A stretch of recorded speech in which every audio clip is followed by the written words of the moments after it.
नमस्ते प्यारे विद्यार्थियों, मैथिली शरण गुप्त द्वारा रचित महाकाव्य साकेत के नवम सर्ग से लिए गए कुछ गीतों पर हम पूर्व में चर्चा कर रहे हैं और पहले हम 3 गीतों पर चर्चा कर चुके हैं। एक और गीत लेकर के आज की कक्षा में मैं आपके बीच में प्रस्तुत हुआ हूं और यह गीत है निरख सखी ये खंजन आए।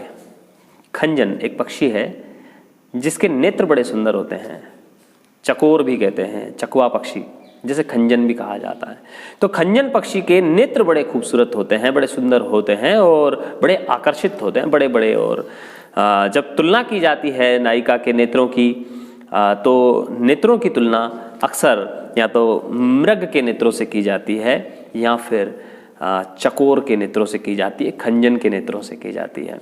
तो यहाँ पर जो नायिका है उर्मिला, वह अपने प्रियतम लक्ष्मण का स्मरण करते हुए जब खंजन पक्षी के नेत्रों को देखती है तो उसे लगता है कि खंजन पक्षी के नेत्रों के रूप में श्री जो लक्ष्मण हैं उनके द्वारा अपने ही नेत्र नायिका को देखने के लिए उपस्थित हो गए हैं। नायक ने अपने नेत्र खंजन पक्षी के नेत्रों के रूप में नायिका के पास भेजे हैं और नायिका के दर्शन करने का मानस श्री कृष्ण ने अपने वन में रहते हुए ही वहाँ से एक मानस बनाया है नायिका के दर्शन करने का। तो नायिका भी उन नेत्रों में लक्ष्मण के नेत्र पहचान करके और लक्ष्मण के नेत्रों से नेत्र मिलने की जो एक भावना है उससे बड़ी आह्लादित और आनंदित हो रही हैं। देखिए क्या कहती हैं कि निरख सखी, हे सखी देखो तो ये खंजन आए। ये खंजन पक्षी देखो कहाँ से आए हैं, ये कितने खूबसूरत खंजन पक्षी यहाँ दिखाई दे रहे हैं। हे सखी जरा इनको देखो। फेरे उन मेरे रंजन ने, मेरे रंजन मेरे मन को आनंदित करने वाले रंजन, यहाँ रंजन कह दिया गया है, नायक से लक्ष्मण नहीं कहा गया है। और हमारी संस्कृति में ऐसी एक पीछे से परंपरा रही है कि जो अपने प्रियतम हैं उनका नाम लेने की परंपरा यहाँ नहीं है। तो प्रियतम को और सुंदर अनेक उपमानों के साथ व्यक्त किया जाता है और कहा जा रहा है फेरे उन मेरे रंजन ने नयन इधर मन भाए। उन्होंने जो मेरे मन को भाने वाले मेरे रंजन हैं, मेरे जो स्वामी हैं, मेरे प्रियतम हैं, उन्होंने अपने नेत्र मुझे देखने के लिए इस ओर मानो इनके रूप में भेज दिए हैं। उत्प्रेक्षा अलंकार भी है। फैला उनके तन का ताप आतप मन ने सरसाए। फैला उनके तन का आतप, उनकी विरह वेदना का प्रसार इन नेत्रों के रूप में मुझ तक हो रहा है।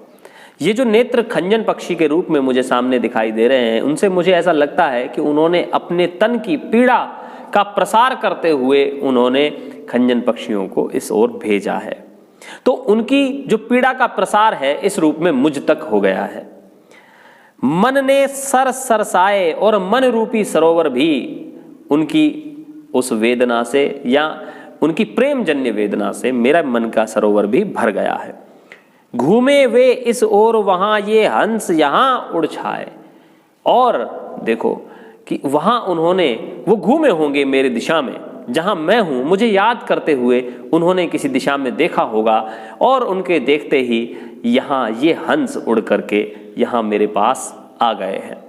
तो नायक द्वारा नायिका के प्रति जो चिंतन किया गया है, केवल स्मरण किया गया है नायिका का, और नायिका को ऐसा प्रतीत होता है कि जो आकाश मार्ग से उड़ करके हंस आ रहे हैं वो हंस संभवतः है मेरे प्रियतम लक्ष्मण की मेरे प्रति जो चिंतन किया गया है, मेरे प्रति जो उनके मन में स्नेह है, उससे वो मेरे बारे में जो सोच रहे हैं उसके कारण, उसके प्रभाव से ये हंस इस ओर उड़ करके आ गए हैं और इस तरह से लक्ष्मण मेरे सामने उपस्थित हो गए हैं और मैं भी लक्ष्मण को उपस्थित होते हुए अनुभव कर रही हूँ। घूमे वे उस ओर वहां, वो तो वहां घूमे हैं और ये हंस यहाँ उड़ छाए और यहाँ उड़ करके आ गए हैं। करके ध्यान आज इस जन का निश्चय ही वे मुस्काए। ये बहुत खूबसूरत पंक्ति है इसकी, करके ध्यान आज इस जन का निश्चय ही वो मुस्काए। ऐसा लगता है कि आज मुझे याद करते हुए वो मुस्कुरा दिए हैं, और उनकी मुस्कुराहट का ही ये प्रताप है या प्रभाव है कि खंजन पक्षी इस ओर आ गए हैं और ये हंस उड़ करके मुझे आनंदित करने के लिए, मेरे मन की पीड़ा का हरण करने के लिए, मेरे मन को आह्लादित आनंदित करने के लिए यहाँ पर हंस और खंजन पक्षी उड़ करके उपस्थित हो गए। फूल उठे हैं कमल, और देखिए क्या क्या परिवर्तन उपस्थित हुआ है कि फूल उठे हैं कमल, और कमल जो हैं, जो खिलते हैं सरोवर में सामान्य रूप से खिलते हैं, लेकिन आज जब वो खिले हैं तो ऐसा लगता है कि जरूर लक्ष्मण उस ओर वहाँ पर मुस्कुराए हैं और उसके प्रभाव से कमल खिल उठे हैं। अधर से ये बंदूक सुहाए, और अधरों की तरह लाल लगने वाले ये, अधर से ये बंदूक, बंदूक एक पुष्प है जो लाल रंग का पुष्प होता है। अधर से कहने से यहाँ पर तुलना हो गई है, अधर से होठों से तुलना कर दी गई है, और यहाँ पर उपमा अलंकार है जहाँ पर तुलना की जाती है एक वस्तु की दूसरी वस्तु से, या उपमेय की उपमान से जब तुलना प्रस्तुत की जाती है तो वहाँ पर उपमा अलंकार होता है। फूल उठे हैं कमल, अधर से ये बंदूक सुहाए, और होठों के समान जो बंदूक के पुष्प होते हैं वो आज बड़े सुशोभित हो रहे हैं, उनकी लाली और बढ़ गई है। स्वागत स्वागत शरद, भाग्य से मैंने दर्शन पाए। स्वागत, हे प्रियतम, तुम्हारे स्मरण का स्वागत, तुम्हारी उपस्थिति का स्वागत। इस शरद ऋतु में मैंने बड़े भाग्य से आपके दर्शन पा लिए हैं। मानस छवि का दर्शन यहाँ पर किया जा रहा है नायिका के द्वारा। नभ ने मोती वारे, और नभ ने मोती वारे हैं, नभ ने ओस, नभ से ओस गिर रही है ऐसा नहीं कहा जा रहा है, मोती वारे यहाँ रूप का अतिशयोक्ति अलंकार है जहाँ पर उपमान ही उपस्थित होता है और उपमेय उपस्थित नहीं होता है, वहां पर रूप का अतिशयोक्ति अलंकार होता है। नभ ने मोती वारे, लो ये अश्रु अर्घ्य भर लाए। मेरे आंसू रूपी, मैंने आंसू रूपी अर्घ्य तुम्हें समर्पित किए हैं हे मेरे स्वामी।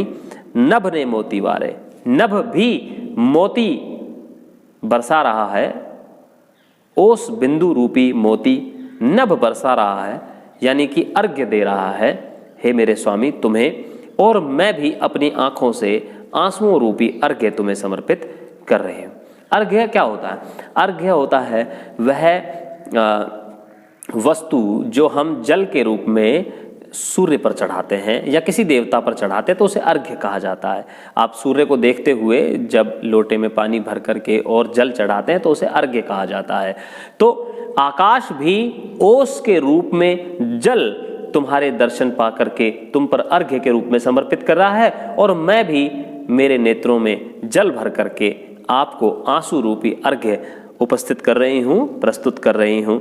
अश्रु अर्घ्य भर लाए, तो यहाँ पर रूपक अलंकार है अश्रु रूपी मोतियों का। मैं भी आपको अर्घ्य समर्पित करती हूँ, अर्पित करती हूँ। मेरे इस अर्घ्य को आप स्वीकार करें हे मेरे स्वामी, और मुझे यथाशीघ्र दर्शन प्रदान करें। तो यहाँ पर उर्मिला ने अपने प्रियतम के प्रति, लक्ष्मण के प्रति जो सुंदर और कोमल मनोभाव व्यक्त किए हैं उनका बड़ी खूबसूरती के साथ, बड़ी सुंदरता के साथ, बड़ी मधुरता और कोमलता के साथ यहाँ पर मैथिली शरण गुप्त जी के द्वारा बहुत सुंदर वर्णन किया गया है।